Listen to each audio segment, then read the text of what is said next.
नमो लोये सवसाहुनं यस्य स्वयं परमात्मने नमोस्तु परमात्मने। पंच परमेश्वरी भगवान की जय हो। देवाधिदेव श्री नेमिनाथ भगवान की जय हो। 24 तीर्थंकर भगवान की जय हो। आचार्य भगवान श्री पूज्य पाद स्वामी की जय हो। आचार्य गुरुवर श्री विद्यासागर जी महाराज की जय हो। जय बोलो अभिनंदन सागर जी मुनि महाराज की जय बोलो समस्त आचार्य संघ की जय हो। ड्रेस दशहरा के दिन, दिवाली के दिन क्या खरीदते? ड्रेस खरीदते ना? नई ड्रेस, न्यू ड्रेस। और धनतेरस के दिन क्या खरीदते हैं? बोलो ना। हैं? सोना, हाँ सोना चांदी। उधर बर्तन खरीदते, उधर उत्तर भारत में उस दिन बर्तन खरीद करके लाएंगे नया नया। आचार्य कहते हैं यहाँ पर कुछ भी नया नहीं है, सब पुराना है, सब पुराना है। लेकिन मोह के कारण से इसको नया दिखाई देता है। ये नया है, नया है। आचार्य कहते संसार में कुछ भी नया नहीं है। आप नए हैं या पुराने हैं? पुराने हैं, सब पुराने हैं। और जितने भी पुद्गल परमाणु हैं, चाहे वो भोग सामग्री हो या उपभोग सामग्री के रूप में हो। भोग सामग्री किसे कहते हैं? जो एक बार भोगने में आता है उसका नाम भोग है। और जो बार बार भोगने में आता है वह उपभोग कहलाता है। एक बार भोगने के बाद उसको दोबारा नहीं भोग सकते, उसका नाम भोग। भोजन किया आपने, भोजन किया, जीवन किया, तो वह भोग है। खाद्य सामग्री जितनी सभी भोग, एक बार खा लिया फिर दोबारा उसको नहीं खा सकते। आंख में गुलाब जल डाला, दोबारा नहीं डाल सकते। काजल अंजन जितनी भी सामग्री है भोग सामग्री है। और जो सुगंधित द्रव्य जो लगाते हैं, एक बार लगाने के बाद पुनः उसका उपयोग नहीं कर सकते, ये भी भोग सामग्री है। और क्या? पान खाते, पान, ये भी भोग सामग्री। एक बार खा लिया खत्म। तो जो एक बार भोगने में आए उसका नाम भोग है, और जो बार बार भोगने में आए उसका नाम उपभोग है। जैसे कपड़ा है, ये कपड़ा ड्रेस पहनी, एक बार पहनी फिर पुनः धो करके उसी को पहनते, बार बार पहनते। घर है,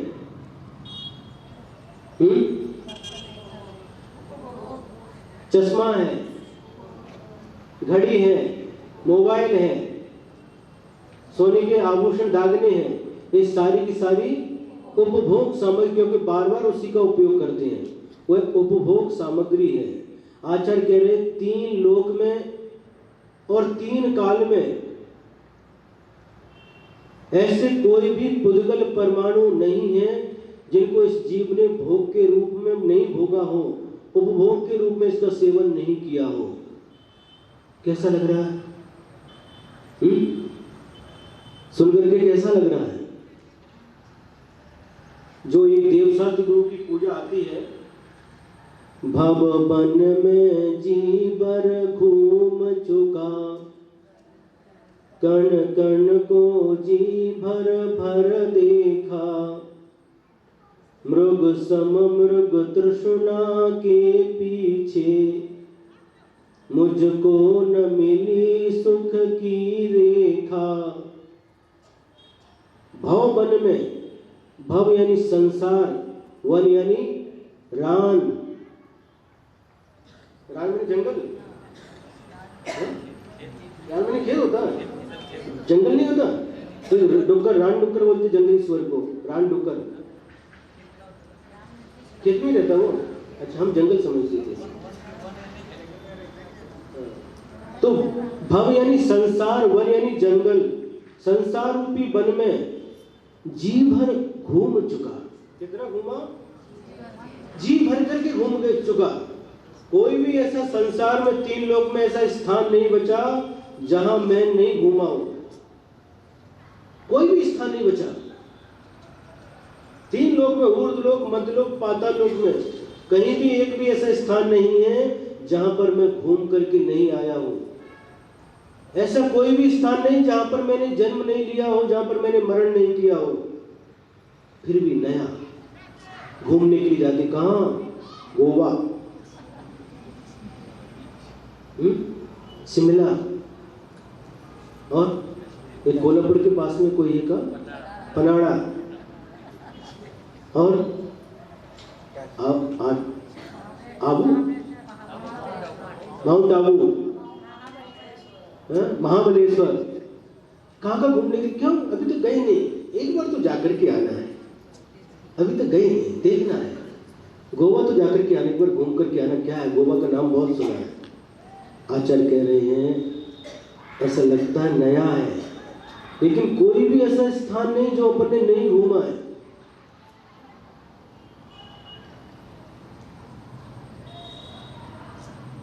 कोई भी ऐसा स्थान नहीं। तीन लोक में कोई भी ऐसा स्थान नहीं जहां पर हम घूम करके नहीं आए, लेकिन नया लगता है। इस जन्म में गए, अरे वो तो छूट गया, वहां नहीं गए, उधर घूमना है, नया लगता है।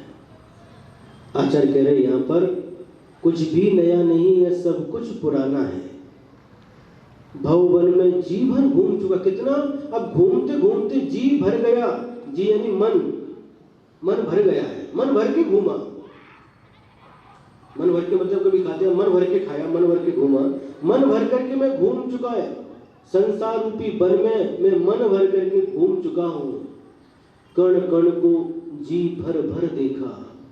और जितने भी कण कण मतलब जितने भी पुद्गलमय जो द्रव्य है उनको जी भर भर करके देखा हमने। देखने के योग्य अब कुछ भी बचा नहीं है। सब कुछ मैं देख चुका हूं।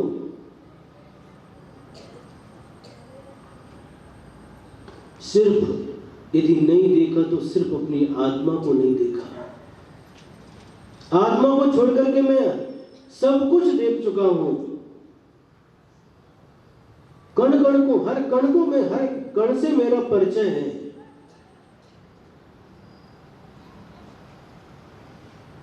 जी भर भर करके देखा है।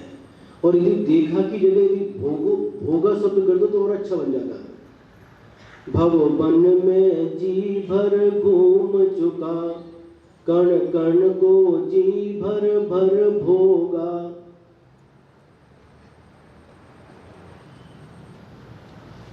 बन जाता क्या? नहीं बनता? बनता। बनाने वाला चाहिए, बनता, सब कुछ बनता है। कोई भी ऐसा पुद्गल बचा नहीं जिसका मैंने भोग नहीं किया हो। भोजन के रूप में भोग किया, स्पर्श के रूप में भोग किया, दृश्य के रूप में भोग किया, शब्द के रूप में भोग किया, गंध के रूप में भोग किया। कोई भी ऐसा कण नहीं है तीन लोक में जिसका मैंने भोग नहीं किया हो।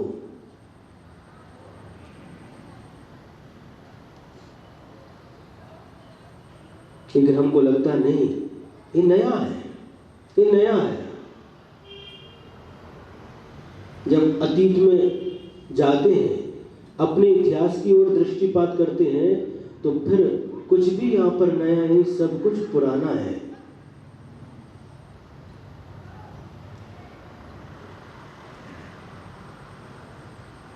ऐसे तीन लोग में जी भर भर के घूम चुका, कण कण को जी भर भर के देखा, जी भर भर के भोगा। फिर भी मृग सम मृग तृष्णा के पीछे मुझको न मिली सुख की रेखा। इतना भोग भोगने के बाद भी मृग सम, मृग तृष्णा के पीछे, मृग तृष्णा, मृग यानी शांतिनाथ भगवान का लांछन, क्या बोलते हैं उसको? हरिण। हरिण नहीं, मृग एक ही पर्यायवाची नाम है। ऐसी मृग तृष्णा का उदाहरण क्यों देते हैं? मृग तृष्णा किसको कहते हैं?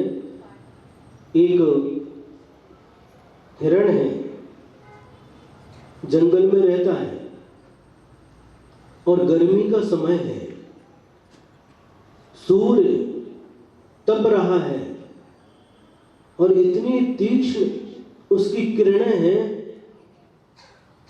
सारी की सारी धरती सूख गई है और सूखने के बाद इतनी और तीक्ष्ण किरणें धरती पर पड़ रही हैं कि धरती का हृदय फट गया है। मतलब पहले धरती गीली रहती, मिट्टी सूखती है और सूखने के बाद जब ज्यादा सूर्य की किरणें उस धरती पर पड़ती तो धरती फट जाती है। आप सेहत करिए, आपको मालूम होगा। महाराज आप तो सेहत करी नहीं, आपको कैसे मालूम है? सेहत करी नहीं फिर भी, लेकिन देखने से सब कुछ मालूम पड़ता है। सारी की सारी धरती फट चुकी है।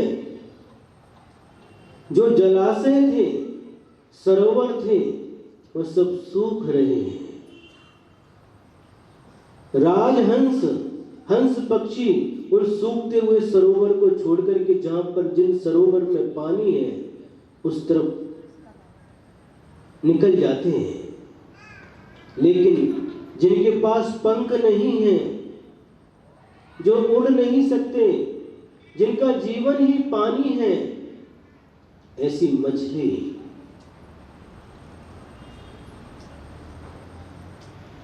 क्या हो रहा है? सरोवर के सूखते ही तड़प रही है।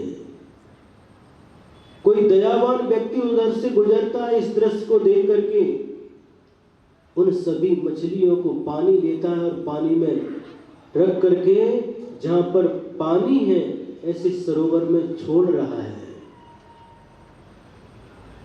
ताकि इनका जीवन बच सके। मछली जल की है रानी, जब छोटे थे तो पढ़ाया जाता था, मछली जल की है रानी, उसका जीवन है पानी, हाथ लगाओ तो डर जाएगी, बाहर निकालो तो मर जाएगी। पानी भी उसका जीवन है, बिना पानी के रह नहीं सकती। जैसे हम लोग बिना हवा के, बिना ऑक्सीजन के जीवित नहीं रह सकते, उसी प्रकार से वह मछली बिना पानी के जीवित नहीं रह सकती। तो दयावान पुरुष, दयालु पुरुष उन मछली को बर्तन में, बकेट में भर भर करके और जहां सरोवर में पानी है उनमें जाकर के छोड़ रहा है। सरोवर सूख रहे हैं, नदी भी सूख गई है, पानी दिखाई नहीं दे रहा। और ऐसी दशा में जो झाड़ तो दिखाई देते हैं लेकिन झाड़ के ऊपर पत्ते नहीं है, पत्ते सब सूख करके झड़ गए हैं, फल भी नहीं है, सिर्फ कंकाल दिखाई देता है, लकड़ी लकड़ी सिर्फ दिखाई देती उस झाड़ की। वह झाड़ छाया से रहित है, फल से रहित है, मात्र लकड़ी ही बची है। जैसे जब संलेखना लेते हैं और संलेखना लेने के बाद मुनिराज का पूरा शरीर सूखता जाता है, रक्त है, मांस है, चर्बी सब कुछ सूखती जाती है, सिर्फ हड्डी का पिंजरा मात्र शेष बचता, हड्डी और चमड़ी दो ही शेष बचते हैं। ऐसे वह झाड़ भी पूरा सूख गया है, झाड़ के ऊपर कुछ भी एक पत्ता भी दिखाई नहीं देता। ऐसी गर्मी है, ऐसी तीक्ष्ण गर्मी है। और उस समय एक और चीज याद आ गई, सुनाते अभी की बाद में सुनाए, सुनाए। ऐसी गर्मी थी, इसको यहीं छोड़ते, थोड़ा ध्यान में रखना। हाँ, कहां पर? यहीं छोड़ते। कहां पर?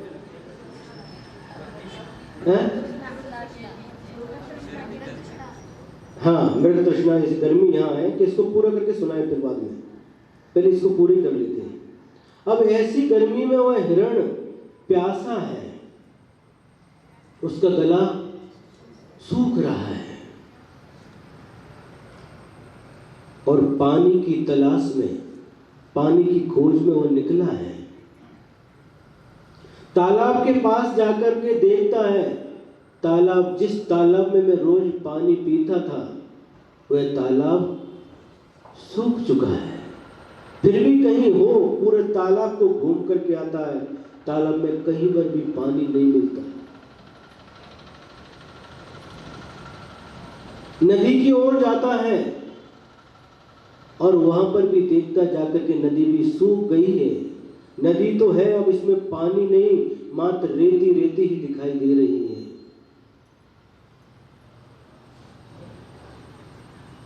और वह प्यासा हिरण, वह मृग पानी की खोज में घूम रहा है। प्यास के कारण से उसका गला सूख गया है।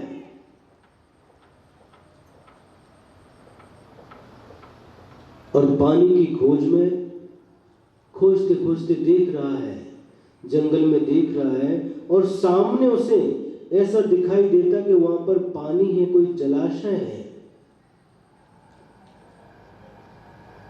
और जैसे ही देखता है तो उसको आनंद की अनुभूति होती है। चलो अब जाकर के पेट भर करके, मन भर करके पानी पिए। और जिधर पानी दिखाई दे रहा था उस ओर दौड़ लगाता है। दौड़ते दौड़ते वहां तक पहुंचता है जहां पर पानी दिखाई दे रहा था। लेकिन वहां पहुंचने के बाद वह देखता है, अरे यहां तो कहीं पर भी पानी नहीं है। पुनः दूर तक देखता तो दूसरी ओर पुनः उसे पानी दिखाई देता है, वहां पानी है। और वहां से फिर दौड़ लगा करके वहां तक पहुंचता है, लेकिन वहां जाकर के भी देखता है यहां पर भी पानी नहीं है। पुनः वहां खड़ा होकर के चारों ओर दृष्टि फैलाता है, फिर उसको एक तरफ दिखाई देता है उधर पानी है, उधर दौड़ता है। काय के लिए? पानी के लिए दौड़ता है, प्यास बुझाने के लिए दौड़ता है। लेकिन यहाँ आने के बाद उसको ज्ञात होता है कि यहाँ पर भी पानी नहीं है। पानी मतलब क्या? गर्मी के समय देखो, आप लोग को एक प्रैक्टिकल करके देखना, जब तेज गर्मी होती है, रोड से आप गुजर रहे हैं तो दूर तक देखो तो ऐसे लहरें दिखाई देती हैं, तो वहां पर ऐसा लगता है जैसे पानी है। देखा आप लोगों ने? देखा? रोड के ऊपर ऐसे जैसे तरंगे, पानी के अंदर तरंगे उठती, उसी प्रकार से तरंगे उठती हुई दिखाई देती है, लेकिन वो पानी नहीं रहता। ये हिरण को मालूम नहीं है यहाँ पानी नहीं है, यहाँ जल नहीं है, जल का आभास मात्र है। और क्या करता? मृग सम, मृग तृष्णा, इसको कहते हैं मृग तृष्णा। तो वहां पर पानी नहीं है, किंतु सूर्य की किरणें जब धरती पर पड़ती हैं तो ऐसा वातावरण बनता है, ऐसा दिखाई देता कि वहां पर पानी है। और क्या होता है? जल नहीं पावे प्राण गवावे, भटक भटक मरता, वस्तु पराई माने अपनी भेद नहीं करता। अब वहां पर पानी है ही नहीं तो पानी मिलेगा कैसे? जल नहीं पावे, दिन भर दौड़ता है इधर से उधर, उधर से उधर, वहां पर जल नहीं है, जल का आभास मात्र है। आभास किसे कहते हैं? माने वो वस्तु नहीं है, उसका आभास हो रहा, वो वस्तु है ऐसा लग रहा है, उसका नाम आभास है। वहां पर जल नहीं है, जल का आभास मात्र है, वास्तव में जल नहीं है, तो जलाभास है। उस जलाभास को जल समझ करके दौड़ता है, सुबह से शाम तक दौड़ता है, धूप में दौड़ता है, पानी पीने के लिए प्यास लग रही है, कंठ सूख गया और पानी मिलता नहीं। पानी है ही नहीं तो मिलेगा कैसे? पानी नहीं मिलता। दौड़ते ही दौड़ते दम तोड़ता है आदमी, जल नहीं पावे। अब वहां पर जल मिला नहीं, अब प्यास के कारण से प्राण गवावे, वहीं एक स्थान पर जाकर के थक करके बैठ जाता है। अब पैरों में चलने की शक्ति नहीं बची, पैर लड़खड़ा रहे हैं, पूरा मुख में थूक नहीं है, पूरी जिह्वा भी सूख गई है, और वहीं बैठे बैठे अपने प्राणों को त्याग कर देता है। मरण को प्राप्त हो जाता है हिरण। जल नहीं पावे प्राण गमावे, भटक भटक मरता, भटक भटक करके वहां पानी मिलेगा, वहां पानी मिलेगा, वहां पानी मिलेगा, ऐसे भटक भटक करके जो जल का आभास था उसको जल मान करके उसको प्राप्त करने के लिए, पीने के लिए दौड़ा, और कहीं पर भी से जल नहीं मिला, आकर के एक स्थान पर बैठ करके प्राणों को छोड़ देता है।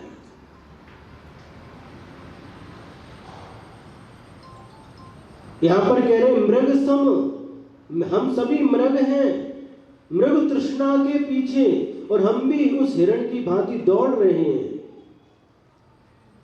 दौड़ते कि नहीं? नहीं महाराज, हम नहीं दौड़ते, हम तो आराम से घर में, हमारे घर में फ्रिज है, और जब भी प्यास लगती है हम तो ठंडा ठंडा पानी निकाल करके पीते हैं, हम दौड़ते नहीं।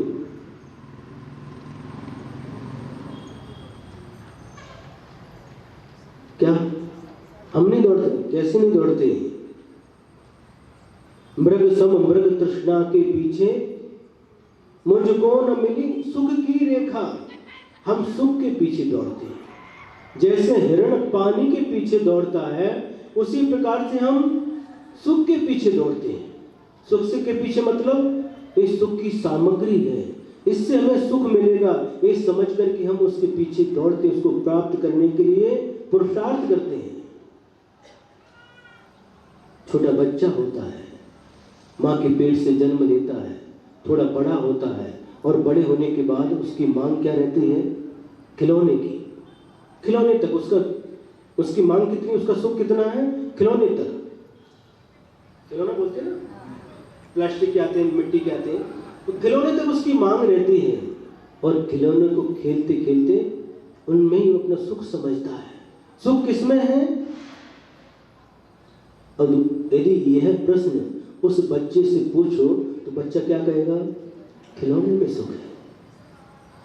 और जब खेलते खेलते वह खिलौना टूट जाता, मान लो मिट्टी का है, उस समय वह बालक रोता है। रोता कि नहीं? रोता है। क्यों? जो हमारा सुख का साधन था वह आज टूट गया है, इसलिए रोता है।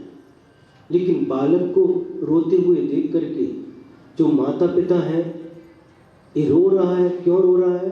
वह खिलौना टूट गया इसलिए रो रहा है। यह देख करके क्या माता पिता भी रोते हैं?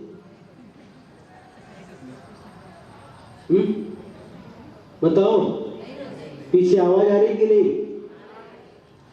सर गोमती बंगला वाले भी अभी आ गए क्या? दूर की दृष्टि हमारी ठीक है, दूर का दिखाई देता है, पास का दिखाई कम पड़ता है, लेकिन दूर का दिखाई देता है, दूर का नंबर नहीं है। अब बच्चा रोता है खिलौना टूटने के बाद में, उत्कर्ष रोने लगा खिलौना टूट गया, तो आप भी रोते क्या? नहीं रोते। माता पिता कभी रोते नहीं, क्योंकि माता पिता को मालूम है ये खिलौना मिट्टी का था, ये तो एक न एक दिन टूटना ही था।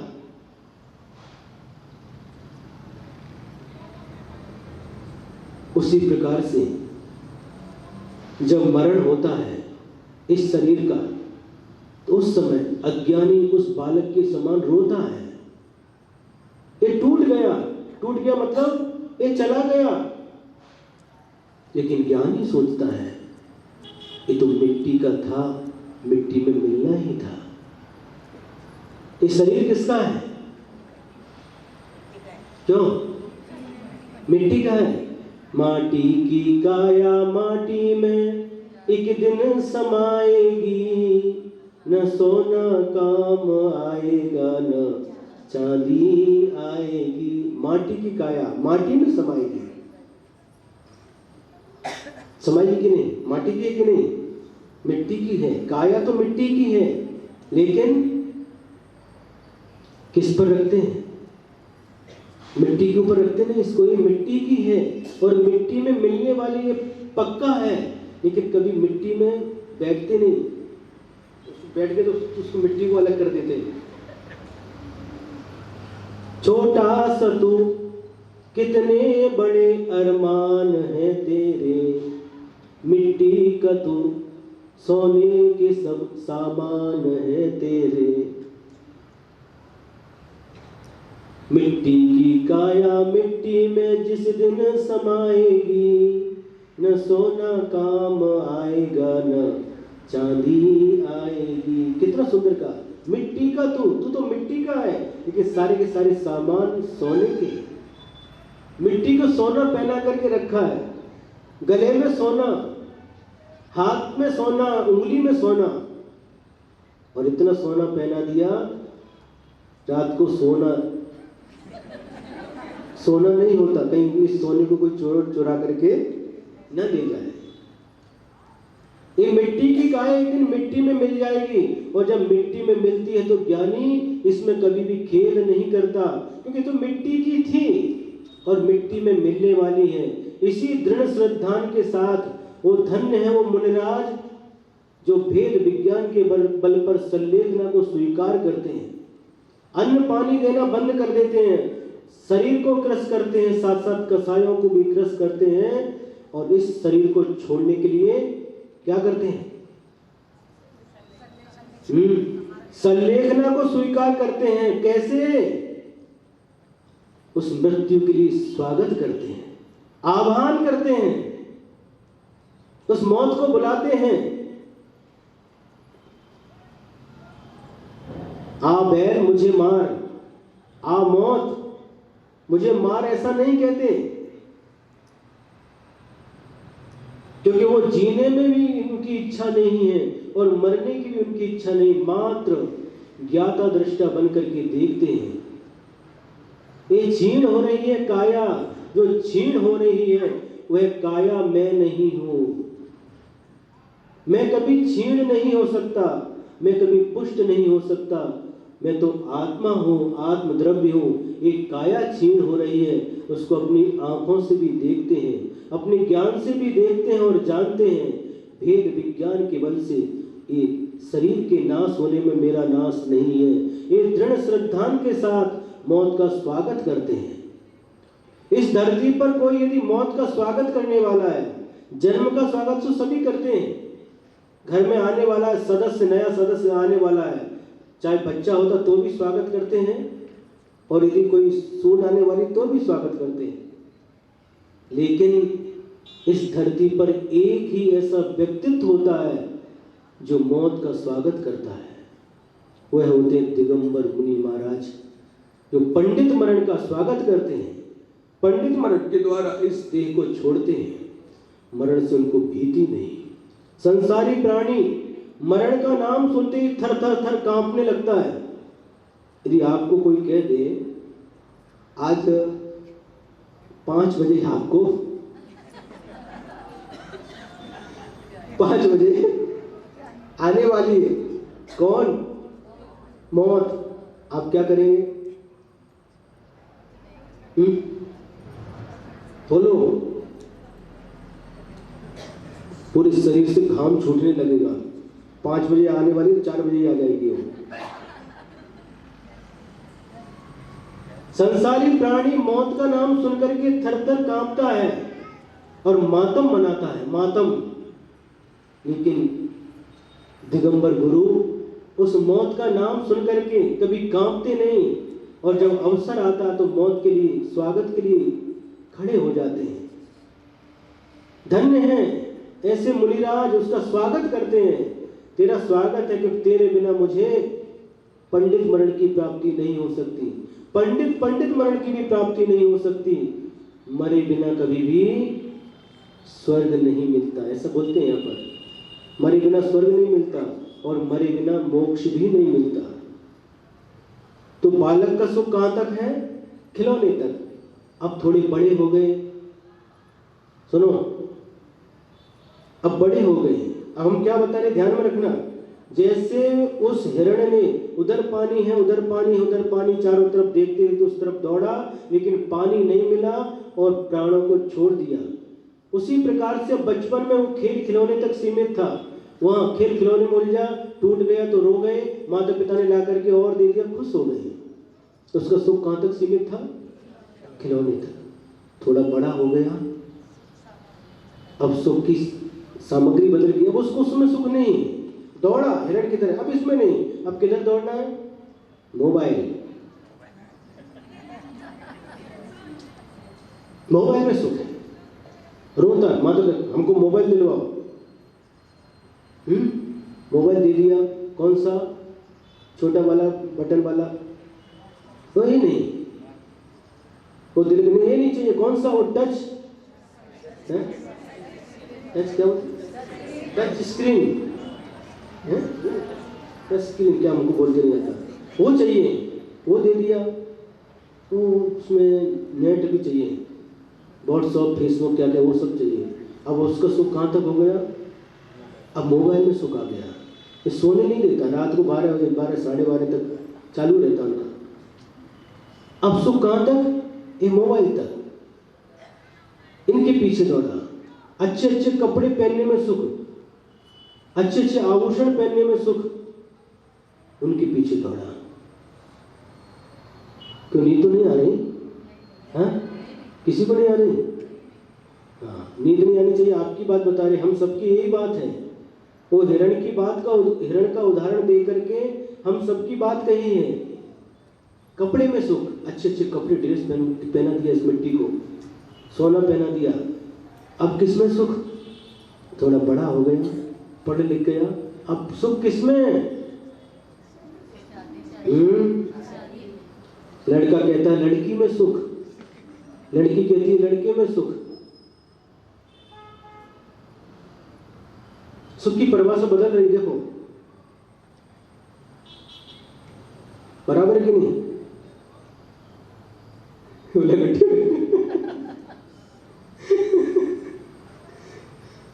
वो कहता है उनमें सुख है, उधर सुख की तरफ दौड़ता है, उसमें सुख मिलेगा। वो इधर दौड़ते हैं, इधर दौड़ते हैं। दौड़ते कि नहीं? दौड़ते हैं, इसमें सुख है। इन विषय वासना में सुख है, और उनके पीछे दौड़ते, उनको प्राप्त करने के लिए प्रयत्न करते हैं, प्राप्त करते हैं, और उन विषय भोगों का अनुभव करते हैं। इसके बाद में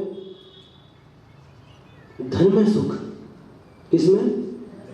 लक्ष्मी, लक्ष्मी देवी। अभी आ रही दिवाली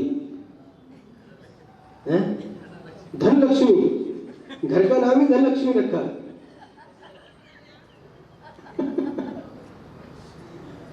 धन भी और लक्ष्मी भी है। वो धन लक्ष्मी के पीछे दौड़े, ये सुख मिलेगा धन लक्ष्मी में। रात दिन एक किया, समय पर भोजन नहीं, समय पर पानी नहीं, धन धन धन।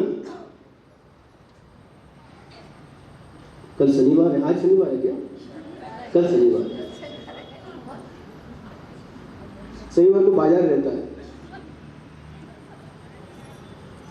तो उसके पीछे दौड़े, उसमें सुख मिलेगा, सुख मिलेगा, सुख मिलेगा, और धन के पीछे लगे दिन रात, पैसा पैसा पैसा पैसा करते करते क्या हुआ? बाद में समझ में आया इस धन में भी सुख नहीं है। फिर किसके पीछे लगे?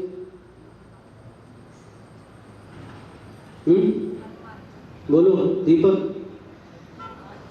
फिर किसके पीछे लगे? कुल दीपक, पुत्र कुल दीपक, कुल दीपक। बच्चे में सुख, बच्चों में सुख, बच्चे में सुख, बच्चों में सुख है। बच्चों में सुख, एक बच्चा, दूसरा बच्चा, तीसरा बच्चा, चौथा बच्चा, 4 बच्चे हो गए। बच्चों में सुख है कि नहीं? जिनके 4 बच्चों से पूछो, है? नहीं है? आपको कैसे मालूम?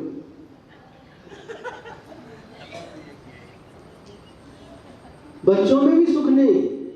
संतान को शादी हो गई, अब शादी होने के बाद में सुख कितना मिला? अब परेशान करती है, ये लेकर के आओ, वो लेकर के आओ। बच्चे हो गए, अब इनको स्कूल में डालना, बीमार हो गए तो रात दिन परेशानी परेशानी रहती है। बीवी में, पत्नी में भी सुख नहीं मिला, पैसे में भी सुख नहीं मिला, बच्चों में भी सुख नहीं मिला। फिर बाद में स्टोपदेश की क्लास सुनने के लिए आ गए।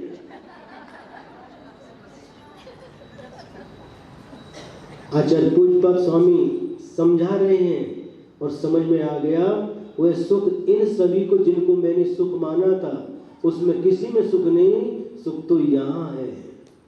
कहाँ? जिनेंद्र भगवान की वाणी में, जिनेंद्र भगवान की वाणी सुखमय है। सर्व सुखा करो, सभी प्राणियों को सुख देने वाली है, सभी प्राणियों का हित करने वाली है। सच्चा सुख यहाँ है। हिरण के समान जिसको यहाँ नहीं आता तो समझ में नहीं आता। हिरण के समान वहां पानी वहां पानी वहां पानी करते करते पानी पानी करते करते प्राणों को खो देता है। उसी प्रकार से जिनको यहाँ तक आने का समय नहीं मिलता, उसी बाह्य पदार्थों में इनमें सुख इनमें सुख इनमें सुख इन पर पदार्थों में सुख खोजते खोजते एक दिन वह संसारी प्राणी भी उसी हिरण के समान क्या करता है, मरण को प्राप्त हो जाता है। लेकिन जो इष्टोपदेश की क्लास सुन लेते हैं उनको यह रहस्य समझ में आ जाता है, वास्तव में सुख तो यहाँ है। कहाँ? यहाँ अंदर है। जिनेंद्र भगवान ने बताया, जिनको सुख का साधन समझ के रखा है वह सुख के साधन नहीं है, उनमें सुख नहीं है, उनमें दुख है, लेकिन सुख का आभास हो रहा है। सच्चा सुख तो तुम्हारे अंदर है। इष्टोपदेश पढ़ने के बाद ये भान हो जाता है, क्या यह सुख, सच्चा सुख हमारी आत्मा के अंदर है।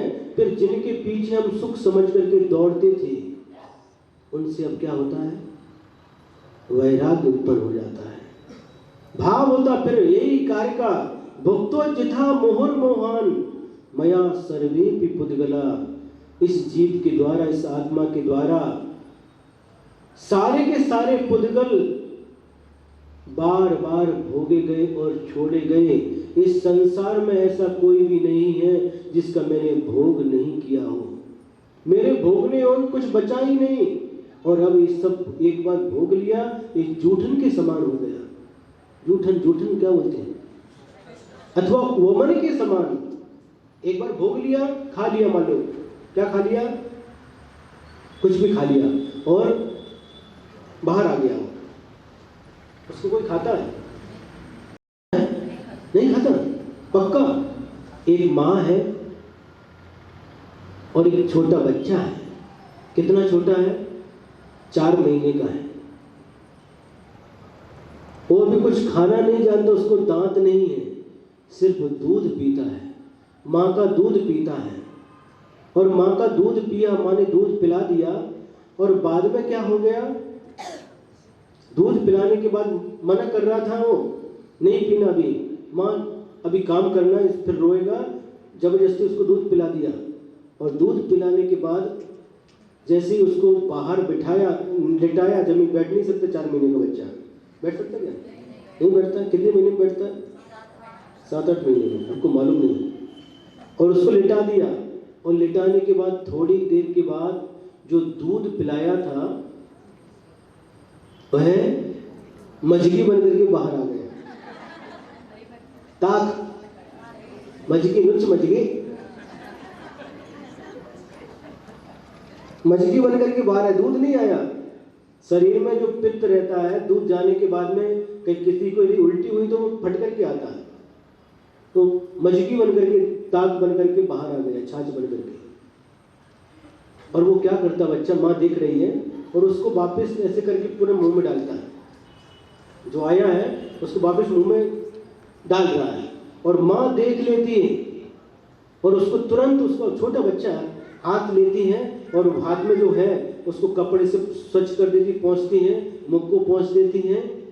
बच्चा है, छोटा बच्चा है, बच्चे को छोड़ करके कोई इस प्रकार से नहीं कर सकता, क्योंकि बच्चा अज्ञानी है।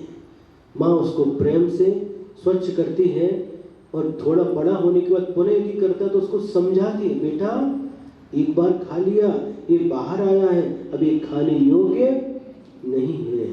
उसी प्रकार से जिनवाणी माँ हम लोगों को समझाती है। कौन सी माँ? जिनवाणी माँ। एक ही माँ है अपनी, एक जन्म देने वाली माँ,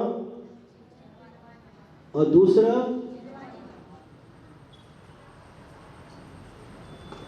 जन्म मरण से छुड़ाने वाली माँ। तीसरी कोई माँ नहीं है, तीसरी कोई माता नहीं है। सुन रहे कि नहीं? एक जन्म देने वाली माँ और एक जन्म मरण से छुटा करके सच्चे सुख को दिलाने वाली माँ, दो ही माँ है, तीसरी कोई माता नहीं। बात समझ में आ रही कि नहीं? हाँ, माता कहती, माता किसको बोलते हैं? जब संतान का जन्म होता तब वो माँ बनती है।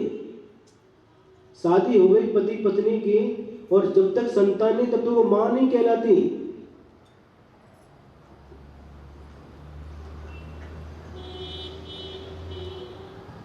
और तुम्हारा फिर देव में कभी देवियां मां नहीं बनती। स्वर्ग में जितने भी 4 प्रकार के जो देव हैं उनकी देवियां हैं। देव देवी पति पत्नी के रूप में रहते हैं, लेकिन कभी भी उनको संतान का लाभ नहीं होता, बच्चे नहीं होते वहां पर। जैसे यहाँ पर 9 महीने पेट में रह करके बच्चे का जन्म होता है, वैसा वहां पर नहीं है। वहां पर उनका देवों का जो जन्म होता है उत्पाद सैया से होता है, माता पिता के बिना उनका जन्म होता है।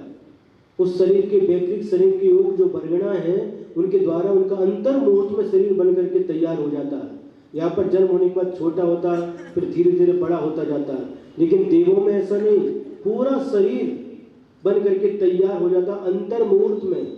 यहाँ पर प्रेत पड़ा है, मरण हुआ और वहां पर शरीर बन करके तैयार अंतर मुहूर्त में पर्याप्तियां पूर्ण करके शरीर को बना देता है।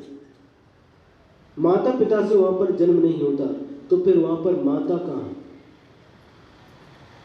वहां पर पति पत्नी 2 ही संबंध हैं, पिता पुत्र, माता और पुत्र का संबंध नहीं है।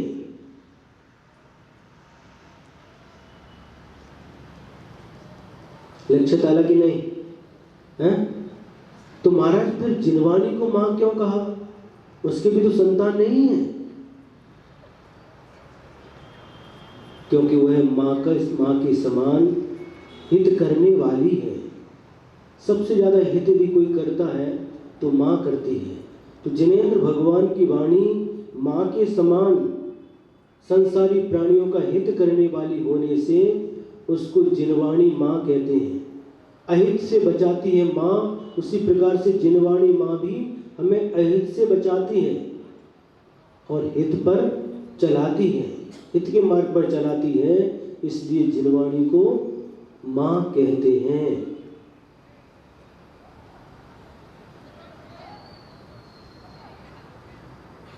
तो है जिनवाणी मां भी। जब हम लोग विषय भोगों से छूटते नहीं हैं, उनमें आसक्त हो जाते हैं, तो जैसे वह माँ जो दूध का ताक बना करके बाहर निकाला, बाद में खाने लगा, उसको समझाती है और उसको स्वच्छ करती, उसी प्रकार से जिनवाणी माँ जब भोगों में इस प्रकार भोगते देख करके संसारी प्राणी को और उनमें सुख मानने वाला, उसमें सुख खोजने वाले उनके प्रति दया करके कहती है, हे बालक, क्या भुक्तो जिथा, ये सारे के सारे तो भोग करके छोड़े हुए हैं। कितनी बार? एक बार नहीं, मुहुर बार बार इन विषय भोगों को भोगा है और छोड़ा है। सर्वे भी, कितने? थोड़े बहुत नहीं, सर्वे भी, संसार में जितने पुद्गल है सबको भोग करके छोड़ दिया, तो फिर ये सारे के सारे उच्छिष्ट वमन के समान हो गए। इसलिए इनका सेवन करना योग्य नहीं है। कौन समझाता है? जिनवाणी मां समझाती है, और जिसको समझ में आता है वह क्या करता है? उच्छिष्टेस्वेव, उच्छिष्ट के समान, जूठन के समान। वांति बोलते मराठी में उल्टी को, है? मराठी में दे उल्टी के समान, हिंदी में उल्टी बोलते हैं। उसको समझ करके छोड़ देता है, छोड़ देता है। उसके प्रति जरा भी आसक्ति नहीं है, आसक्ति नहीं, उसके प्रति ग्लानि हो जाती है। बहुत आपसे पूछे, आपको मतलब बहुत अच्छी वस्तु आपको फेवरेट आइटम है, गुलाब जामुन बनाए और बहुत स्वादिष्ट बनाए। क्यों? और भी जो भी आपको अच्छा लगता बना करके रखा प्लेट में, और आपने एक एक करके क्षुधा रोग निवारणाय नैवेद्यम निरुपमामिति स्वाहा स्वा करते गई। कितना? पूरी कटोरी खाली हो गई। बहुत फेवरेट, बहुत अच्छे। और थोड़ी देर के बाद आपको उल्टी हो गई। उल्टी होने के बाद उस गुलाब जामुन को देख करके कैसा लगता? क्यों अभिनंदन, कैसा लगता है? गंदा लगता है। अरे अभी तक तो 5 मिनट तो हुए, अभी तक आपको इतना अच्छा लग रहा था। एक 5 मिनट में ये कैसा हो गया? जो अच्छा लग रहा था, आपके लिए फेवरेट था, और 5 मिनट के बाद कह रहे अच्छा नहीं लगता।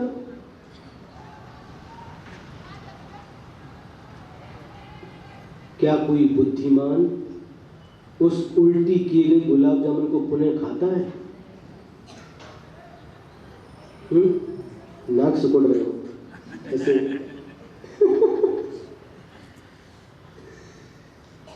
क्या खाता? क्या है? नहीं खाता, कोई भी नहीं खाता।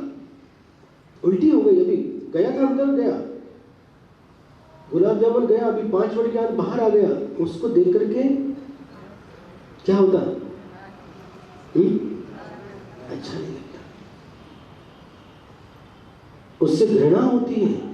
इतना सुंदर गुलाब जामुन बनाया और 5 मिनट में क्या कर दिया इस शरीर में। पहले उसके प्रति देखने के प्रति, खाने के प्रति जो इच्छा थी, जल्दी आज गुलाब जामुन बनाए हैं, ज़्यादा खाना है, अच्छे से खाना है, और 5 मिनट के बाद ये दशा हो गई। फिर उसको कोई भी, कितनी भी अच्छी वस्तु हो, जो उल्टी हुई, उसको कोई भी खाना नहीं चाहता, वापस कोई खाना नहीं चाहता। उसी प्रकार से जिनवाणी माँ हमारे लिए समझा रही है, ये बेटा, ये सारे के सारे विषय भोग हैं, ये उल्टी के समान है, उल्टी के समान है। भोग करके छोड़ दिए हैं, कई बार भोगे, कई बार छोड़ दिए, एक बार नहीं, मुँह बार बार भोग करके छोड़े हैं। जयसिंहपुर में पिछला चातुर्मास था 2017 में, तो वहां पर एक सोसाइटी है, उसका नाम कचरे सोसाइटी, संभाजीपुर कचरे सोसाइटी। वहां पर 4, 5, 8 महिलाएं थीं और सब सीनियर सिटीजन, 60 से ऊपर, 60 से पुड़े, और पड़गान करने खड़ी थी। एक दिन हमारा पड़गान हो गया और पड़गान करके वो अपने घर में लेकर के गई, भक्ति भाव से आहार कराया, और आहार कराने के बाद में रोड तक जो छोड़ने आई, और छोड़ने के बाद उसमें से एक महिला बोली, महाराज हमारे घर बार बार आना, हमारे घर बार बार आना, ऐसे भाव विभोर होकर के बोल रही थी। हमने कहा ऐसे बार बार बुलाने वाले बहुत हैं, एक बार आना भी मुश्किल होता है, लेकिन आपकी भावना तो ऐसी रखनी ही चाहिए, बार बार आना, ऐसे भाव रखना चाहिए। हम भी आपसे कहते हैं, आप भी हमारी क्लास में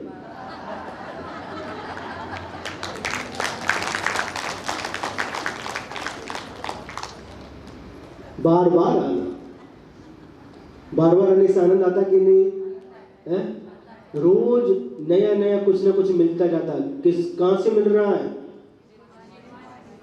जिनवाणी माँ, आचार्य गुरुदेव विद्यासागर महाराज जी ने दिया है, वही हम आपको दे रहे हैं, हमारा कुछ भी नहीं, सब उनका है। जो कुछ भी अच्छा है, जो आप लोग सुन रहे हैं, जो कुछ भी आपको अच्छा लग रहा है, वह सभी गुरुदेव आचार्य श्री विद्यासागर महाराज का समझना, और जो अच्छा ना लगे वह हमारा समझना।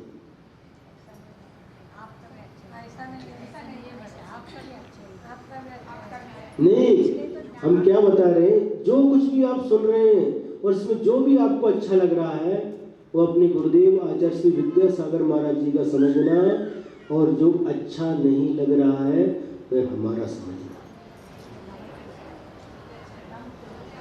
अब जिनवाणी माँ बार बार समझा रही है,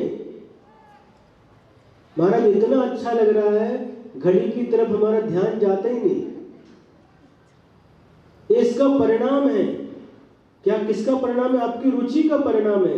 यदि मन नहीं लगेगा तो बार बार वो मोबाइल निकाल करके कितना बजे बार बार देखेंगे। अभी आपका घड़ी की तरफ ध्यान नहीं जा रहा, ये इसका परिणाम है, इसका प्रतिफल है कि आपकी रुचि दिन प्रतिदिन बढ़ती जा रही है। और इसको बंद नहीं करना, बढ़ाना है। कब तक? इष्टोपदेश पूरा होने के बाद भी, महाराज का व्यवहार होने के बाद भी इसको रुचि को कम नहीं करना, बढ़ाते जाना, बढ़ाते जाना। आचार्य महाराज कह रहे हैं, अनंतों बार इन भोगों को भोग लिया, फिर भी तृप्ति नहीं हुई। अब भोग करके छोड़े हुए इन जूठन के समान, उल्टी के समान इन भोगों के प्रति इच्छा करना ठीक नहीं है।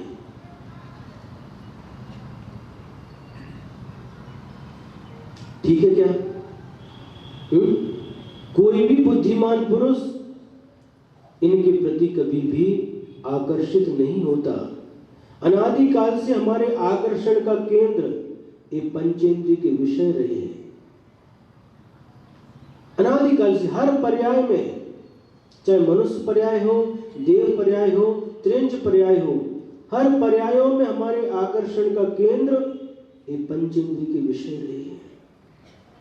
जिनवाणी माँ कहती है, अनादिकाल से ये आकर्षण का केंद्र रहे हैं, अब इनसे ऊपर उठना है और आकर्षण का केंद्र स्व को बनाना है, जिनेंद्र भगवान को बनाना है, जिनवाणी को बनाना है। यदि जिस दिन जिनवाणी और जिनेंद्र भगवान और सच्चे गुरु ये आपके आकर्षण के केंद्र बन गए, तो फिर आपका पंचेंद्रिय के विषयों में आकर्षण नहीं रह सकता।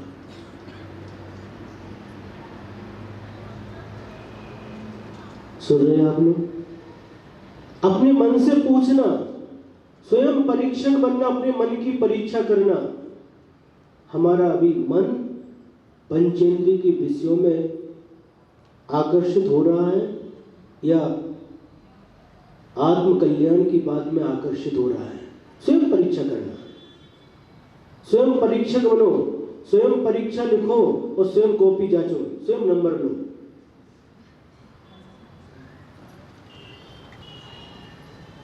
यदि अभी भी हमारा मन इससे ज्यादा उन पंचेंद्रिय के विषयों में उलझ रहा है, तो समझना क्या अभी भी हम उसी उल्टी के खाने के प्रति, उल्टी को खाने के प्रति हम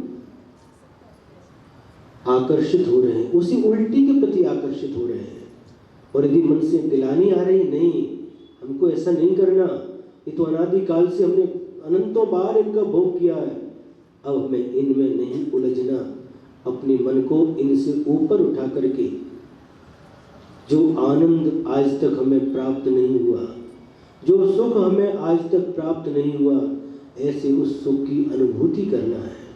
उस सुख की अनुभूति कब होगी? जब हम पंचेंद्रिय के विषयों से विरक्त हो जाएंगे और जो वास्तविक सुख है, आत्मा का आनंद है, उसके प्रति जब हमारा आकर्षण बढ़ेगा, उस समय हम क्या करेंगे?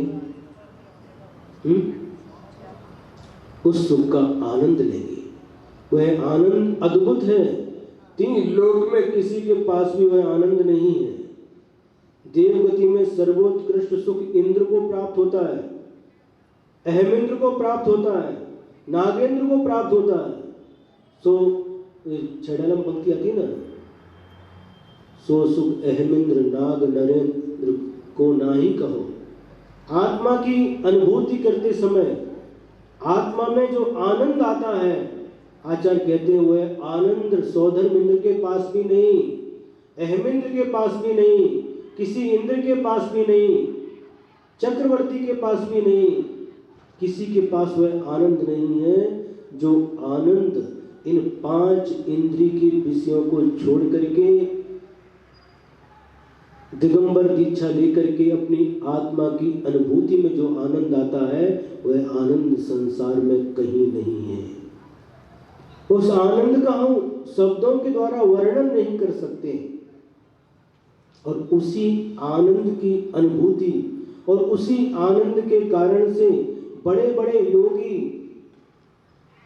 पूर्व कोटि काल तक जंगल में कहाँ गिरि कंदर दुर्गेशु ए बसंती दिगंबराः पाणि पात्र पुटाहारास ते यान्ति परमाम गतिम।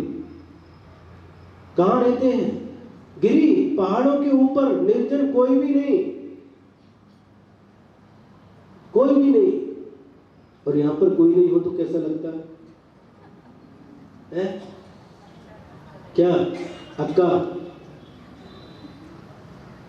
यहां पर कोई नहीं तो कैसा लगता है? अच्छा नहीं लगता? ये पक्का है, अच्छा नहीं लगता, कोई भी नहीं यहाँ पर। लेकिन वो मुनि महाराज जंगलों में, गिरी माने पहाड़ के ऊपर, कंदर, कंदराओं में, कंदर किसको बोलते हैं? जो पहाड़ से पानी गिरता है और पानी गिरते गिरते जो बीच बीच में जो स्थान बन जाता है उसको कंदराएं बोलते हैं। गिरी पहाड़ के ऊपर, कंदर, कंदराओं में, दुर्गेशु, दुर्ग में, ये बसंती दिगंबराः, जो दिगंबर मुनि महाराज निवास करते हैं वहां पर, आनंदित होते हैं वहां पर रह करके। कितना काल? पूर्व कोटि मुनि, चतुर्थ काल में उत्कृष्ट आयु एक पूर्व कोटि की होती है।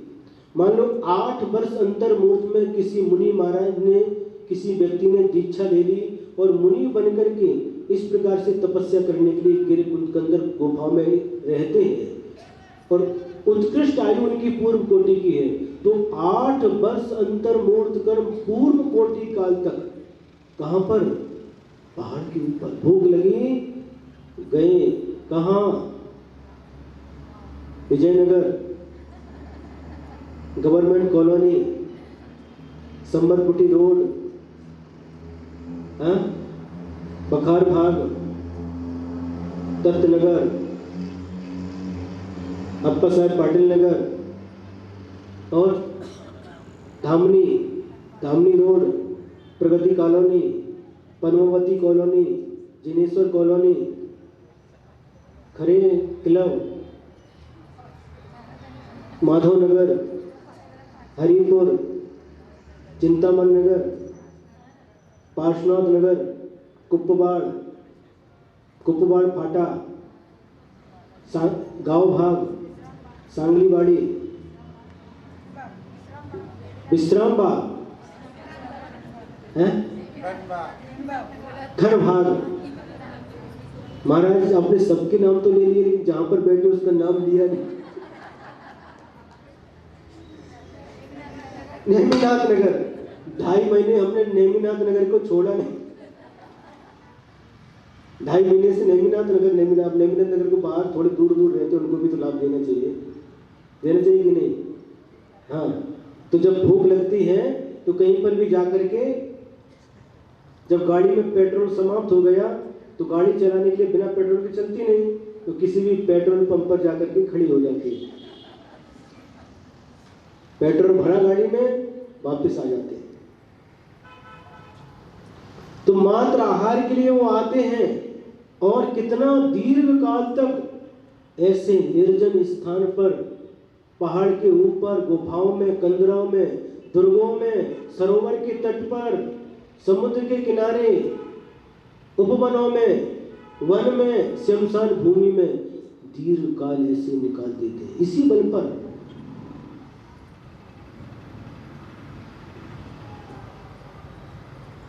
मया सर्वे सर्वथा, अब मुझे भोगने योग्य संसार में कुछ भी नहीं है, इस सारे के सारे जूठन के समान है। इनसे वैराग्य होता तो बस जो अंदर आत्मा के ज्ञान होने पर, आत्मा का ध्यान करने पर जो आत्मा की अनुभूति होती है और उस समय जो सुख का झरना फूटता अंदर से, झरना, झरना म्हणजे झरा, वो एक रहता ना नहाते समय आपके रहते हो सावर, ऐसे अंदर से झरना फूटता है। किसका झरना? सुख का झरना। और ऐसा सुख का झरना फूटता है कि उस सुख के झरने में डूब करके बाहर क्या हो रहा है, बाहर क्या चल रहा है पता ही नहीं चलता। ऐसी एकाग्रता, ऐसी लीनता आ जाती है उन मुनि राजों को, और इसी आत्म भावना के बल पर दीर्घ काल ऐसे जंगलों में निर्जन स्थान पर निकाल देते हैं। महीनों महीनों, वर्षों वर्षों, जहाँ पर कोई मनुष्य नहीं जाता, जाने से घबराता है, ऐसे बियाबान निर्जन जंगल में भी रहते हैं। सोचो कहाँ है वो आनंद? हम इन चीजों में आनंद ढूंढ रहे हैं। आचार्य कहते हैं कुछ भी नया नहीं, ये आनंद का वास्तविक साधन नहीं है। वास्तविक आनंद का स्रोत, वास्तविक आनंद का झरना तो अंदर बह रहा है। नहीं बह रहा तो कब नहीं, आपको मालूम नहीं पड़ेगा। जब तक आपका इनके प्रति आकर्षण रहेगा तब तक वो झरना फूट नहीं सकता।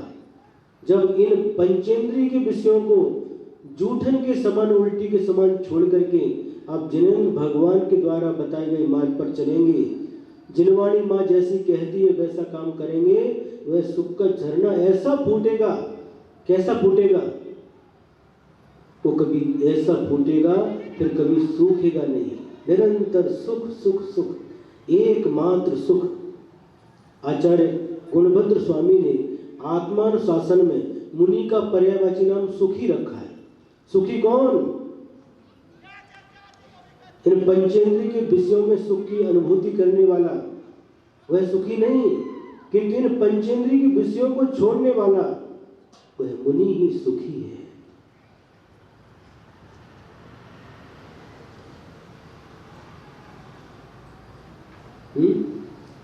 टाइम तो होता है, लेकिन क्या करें, अंदर से ऐसा झरना फूट रहा है। फूट रहा है कि नहीं?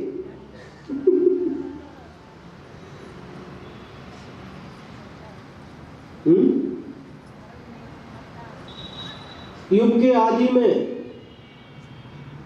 प्रथम तीर्थंकर आदिनाथ भगवान, और उन आदिनाथ भगवान के प्रथम पुत्र कौन? भरत चक्रवर्ती। जब 6 खंडों के ऊपर विजय यात्रा के लिए निकले और एक एक करके उन्होंने 6 खंडों के ऊपर विजय प्राप्त कर ली, तो जितने भी चक्रवर्ती होते हैं उनका नियोग होता है। चक्रवर्ती 6 खंड के ऊपर विजय प्राप्त करने के बाद एक पर्वत है, उस पर्वत का नाम क्या है? विजयनगर, विजयार्ध पर्वत है। और वहां पर एक रत्न के द्वारा, उस रत्न का नाम क्या? काकड़ी रत्न, दंड रत्न, उसके द्वारा वो जाकर के उस पहाड़ के ऊपर, विजयार्ध पर्वत के ऊपर लिखते हैं कि ऐसे ऐसे मैं यहाँ का चक्रवर्ती हुआ। भरत चक्रवर्ती सोच रहा था मैं ही प्रथम चक्रवर्ती हूं, मैंने ही सर्वप्रथम 6 खंडों के ऊपर विजय प्राप्त की है।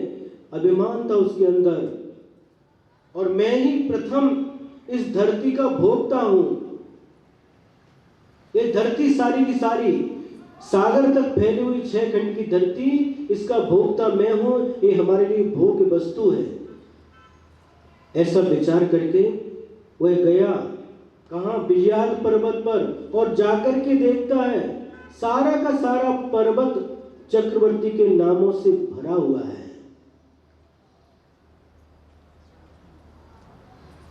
सारे के सारे पर्वत पर चक्रवर्तियों के नाम लिखे हुए हैं। इतना नाम लिखे हुए हैं, एक इतना सा भी स्थान नहीं बचा कि जहां पर ये मैं आदिनाथ भगवान का प्रथम पुत्र भरत चक्रवर्ती, इस भरत क्षेत्र का प्रथम चक्रवर्ती हुआ, ये लिखने के लिए भी जगह नहीं है। उसको देख करके उसका अभिमान चूर हो गया। उन्होंने समझा मैं ही इस धरती का प्रथम भोक्ता हूं, भोगने वाला हूं। कई लोग इस धरती को भोग करके गए, इन 6 खंडों को भोग करके जाने वाले चक्रवर्तियों की संख्या भी अनंत है। और जाकर के जब वहां पर अपना नाम लिखने के लिए जगह नहीं मिलती, सारा का सारा अभिमान जो पारा चढ़ा हुआ था जमीन पर आ जाता है। लेकिन नियोग होने के कारण से एक चक्रवर्ती का नाम मिटा देता है और उसकी जगह अपना नाम लिख देता है। ऐसे भरत क्षेत्र का, अयोध्या का ये भरत चक्रवर्ती इस युग का प्रथम चक्रवर्ती हुआ। सोचो कितने लोग इसको भोग करके गए, सबके उच्छिष्ट है। अकेली आपकी उच्छिष्ट नहीं, सभी की उच्छिष्ट है। अपनी ही जब उच्छिष्ट को, अपने ही जूठन को, अपनी उल्टी को देख करके हम उसको कभी खाने का भाव नहीं होता, तो दूसरे के द्वारा जो उल्टी की गई उसको देख करके कैसा होता। ये धरती मात्र हमारी जूठन नहीं है, ये भोग सामग्री मात्र हमारी जूठन नहीं, किंतु सभी कितने जीवों की जूठन है। हम जूठन खाते हैं।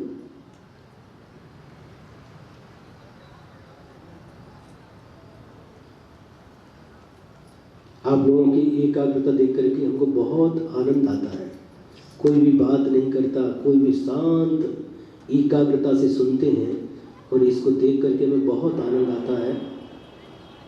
आपको सुन करके आनंद आता है और आप लोग जो एकाग्रता पूर्वक सुनते हैं, ये देख करके आपसे भी ज़्यादा आनंद हमें आता है।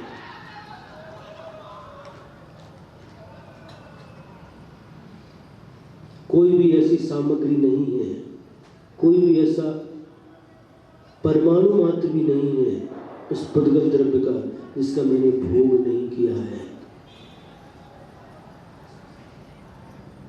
कोई भी नहीं, 3 लोक में नहीं, हर पुद्गल परमाणु का हम भोग करके आए हैं। इसलिए यहाँ पर नया कुछ नहीं है। नया कुछ भी नहीं है, सब पुराना है, सब पुराना है। संसार भी पुराना है और संसार में रहने वाला ये आत्मा भी पुराना है। सब कुछ पुराना या नया कुछ भी नहीं है। ये दृष्टि जिस दिन प्राप्त हो जाती है, फिर भूल करके भी उन पंचेंद्रिय के विषयों की ओर हमारा मन नहीं जाता। बस दृष्टि का फेर है। दृष्टि बदलनी है, सृष्टि अपने आप बदल जाएगी। एक व्यक्ति जो शीर्षासन लगा करके खड़ा हुआ है, शीर्षासन मालूम है? सिर को नीचे रखते हैं और पैर ऊपर जाते हैं, उसको बोलते हैं शीर्षासन। जो व्यक्ति शीर्षासन लगा के खड़ा हुआ है उसको सारी दुनिया उल्टी दिखाई देती है। उल्टी उल्टी वो उल्टी नहीं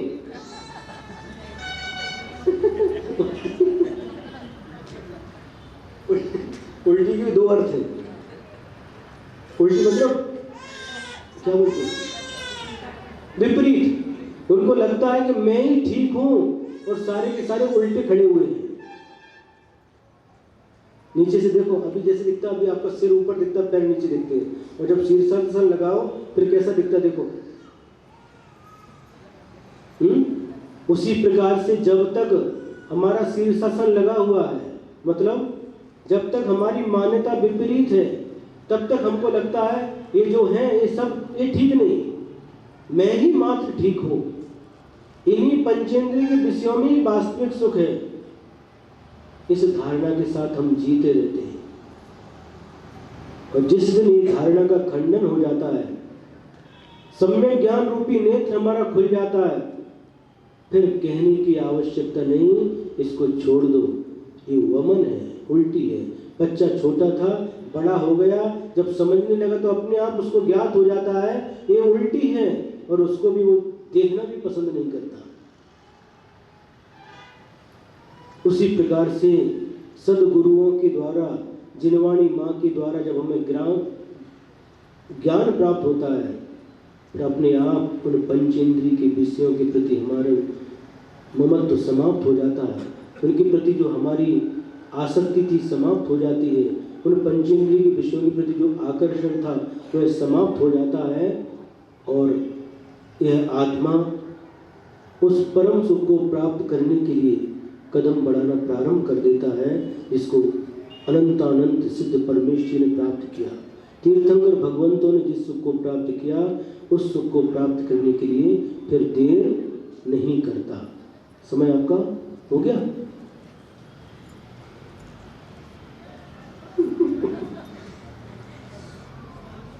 क्या करें, ऐसा होता कि विषय ऐसा आता जाता है, रोकना चाहते हुए रुकता नहीं। क्या कह रहे थे? एक बार इसका अर्थ और देख लेते हैं, समाप्त करते हैं। भुक्तोजिता मुहुर्मोहान् मया सर्वेऽपि पुद्गलाः उच्छिष्टेष्विव तेष्वद्य मम विज्ञस्य का स्पृहा। सर्वे अपि सभी पुद्गलाः पुद्गल परमाणु मया मेरे द्वारा मोहात मोह के कारण से मुहु बार बार अनंतों बार भुक्ता भोगे गए, उज्जता और भोग करके छोड़े गए। इसलिए अद्य यानी अभी आज उच्छिष्टेषु उन जूठन के समान तेषु उच्छिष्टेषु इव उस जूठन के समान तेषु उन पुद्गलों में भोग सामग्री में मम विज्ञस्य मुझ ज्ञानी की मुझ बुद्धिमान की का स्पृहा अभिलाषा कैसे हो सकती है, अर्थात नहीं हो सकती। बुद्धिमान ज्ञानी व्यक्ति की कभी भी इनमें अभिलाषा नहीं हो सकती। एक जो पंच परावर्तन का विषय आता है उसमें से एक है पुद्गल परावर्तन, है ना। उसका जब वर्णन अपन पढ़ेंगे बहुत विस्तार से है तो मालूम पड़ता है कुछ भी इस पुद्गल परावर्तन रूप संसार में कोई भी पुद्गल ऐसा नहीं है जिसको मैंने अपने शरीर नहीं बनाया हो, शरीर के रूप में ग्रहण नहीं किया हो। कोई भी पुद्गल परमाणु ऐसा नहीं है जिसको हमने भोजन के रूप में ग्रहण नहीं किया हो। ऐसा बहुत विस्तार है, समय ज़्यादा हो जाएगा इसलिए यहीं पर विराम देते। बोलो महावीर भगवान की, आचार्य गुरुवर श्री विद्यासागर जी महाराज। जय बोलो अभिनंदन सागर जी मुनि महाराज की जय। जय बोलो समस्त आचार्य संघ की जय।